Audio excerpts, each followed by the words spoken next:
बेरी बेरी ट्रेन लड़ा ताटे हो दादा हमरा गड़बड़ बुझाता।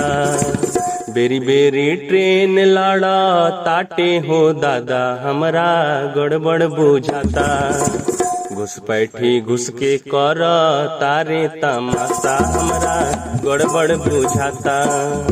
घुसपैठी घुस के कर तारे तमाशा हमरा गड़बड़ बुझाता।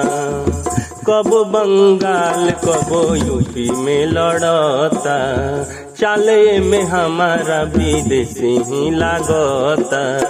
कब बंगाल कब यूपी में लड़ता, चाले में हमारा विदेशी ही लागता। जांच करी चाचा मोदी हलचल हो जाता, हमरा गड़बड़ बुझाता। जांच करी चाचा मोदी हलचल हो जाता, हमरा गड़बड़ बुझाता। घुसपैठी घुस के कर तारे तमाशा हमरा गड़बड़ बुझाता। घुसपैठी घुस के कर तारे तमाशा हमरा गड़बड़ बुझाता। तकनीकी भारत के हो रोजे रोज बढ़ता, तब काहे चाचा ट्रेन सीधे ही लड़ता। तकनीकी भारत के हो रोजे रोज बढ़ता, तब काहे चाचा ट्रेन सीधे ही लड़ता। बहुते हो लोगावा के घर उजड़ जाता, हमरा गड़बड़ बुझाता।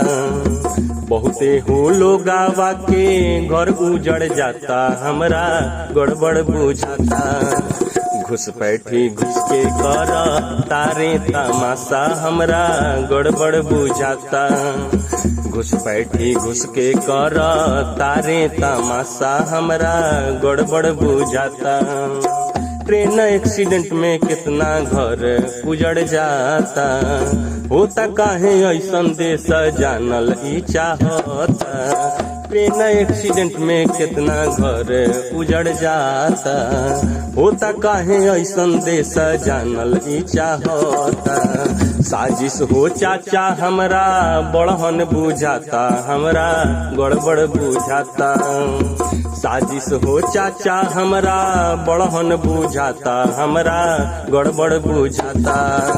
घुसपैठी घुस के कर तारे तमाशा हमरा गड़बड़ बुझाता। घुसपैठी घुस के कर तारे तमाशा हमरा गड़बड़ बुझाता। असवनी वैष्णव जी से कुछु ना होता, रेल मंत्रालय बिल्कुल ढीला ही लागता। असवनी वैष्णव जी से कुछु ना होता, रेल मंत्रालय बिल्कुल ढीला ही लागता। काम मंत्रालय के ना निमन बुझाता, हमरा गड़बड़ बुझाता। काम मंत्रालय के ना निमन बुझाता, हमरा गड़बड़ बुझाता। घुसपैठी घुस के कर तारे तमाशा हमरा गड़बड़ बुझाता। घुसपैठी घुस के कर तारे तमाशा हमरा गड़बड़ बुझाता।